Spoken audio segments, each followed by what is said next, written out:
in terms of the pressure issue, and Jonathan Greenblatt, head of the ADL, has a piece in the New York Post today suggesting those of us who say that he's doing the bidding of Israel or helping Israel, we're anti-Semitic for suggesting such a thing, which is obviously ridiculous. But put that to one side. There is a fair point, which is if you blame Israel for everything, Donald Trump does get off scot-free. And as you just conceded, he has horrible priors. But there are a lot of people, especially on the right, just saying, oh, he's being manipulated or pressured by Netanyahu and removing all agency from Donald Trump. But it's not as if, A, the United States government needs an excuse to start new wars in the Middle East. They've been doing it for decades. Or B, Donald Trump needs an excuse to drop bombs on brown folks. Even before Iran, this past weekend, he had bombed the Houthis this year, killed a lot of innocent people in Yemen, which no one really noticed. Well, yeah, well, I guess me and you certainly noticed it. But yeah, I mean, this is a thing that came up when I was debating Konstantin Kasin, as you mentioned, that he kept saying, he was like, well, you're criticizing Israel for pressuring America into so many of these wars, but that's removing agency from your own political leaders or something. But that's just not true. I can be mad at all of them for it. If I'm criticizing, say, like a weapons company for funding a think tank that lobbies for more war, as they do all the time, that doesn't mean I'm letting George W. Bush or Barack Obama off the hook. I can still hold them criminally responsible for the wars that they've launched, and Donald Trump as well. And so, again, it's all of these forces are true. And as you know very well, there have been wars that America has fought that weren't at the behest of Israel. Afghanistan wasn't at the behest of Israel. Yep. And the horrific war in Yemen that the Saudis launched against Yemen was about relations with Saudi Arabia and not about relations with Israel.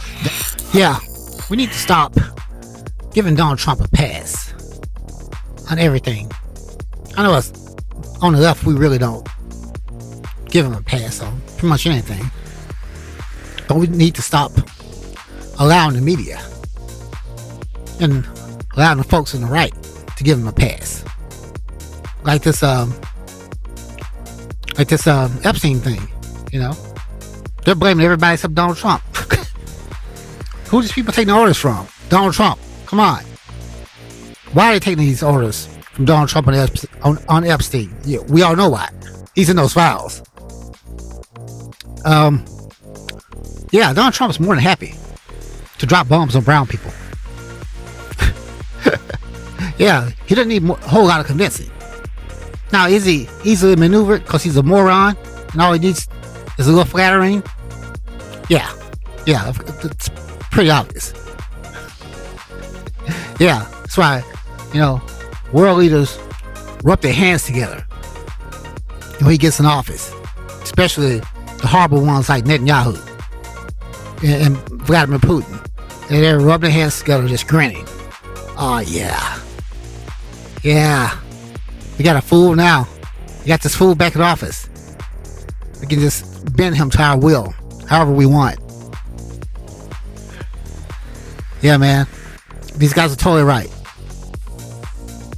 Yeah, he doesn't need, doesn't need to be maneuvered to do hateful things. Now, if he's doing something right, I'm going to give him credit. If someone needs bombing, they're bad, they're horrible, they're doing bad things, and there's no other, alternative. Yeah, okay. Most of the time, he's just being hateful or being maneuvered. Yeah. He's easy. But that's all I got for this episode. Thanks for watching.